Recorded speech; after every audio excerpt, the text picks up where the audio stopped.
હકી આવાજ ન્યૂઝમાં આપનું સ્વાગત છે। હું છું અજીત ઝુપેલો। હાલ સમાચારમાં વાત કરીએ તો ડભોઈ તાલુકાના કુંદેલાથી ભુજેતા સુધી સ્ટેચ્યુ ઓફ યુનિટી જવાના રોડ પરથી વચ્ચે ડિવાઈડર બનાવવામાં આવ્યું છે। દરેક ડિવાઈડર ડભોઈ કુંડેલાથી ભુજેતા સુધીમાં ડિવાઈડર તોડી નાખવામાં આવ્યા છે।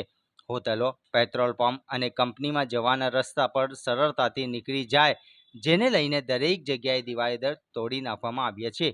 ઉતાવળથી નીકળવા અકસ્માતો થઈ રહ્યા છે।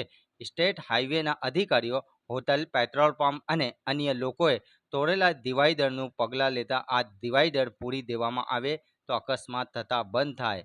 રિપોર્ટ રફીક મંસૂરી,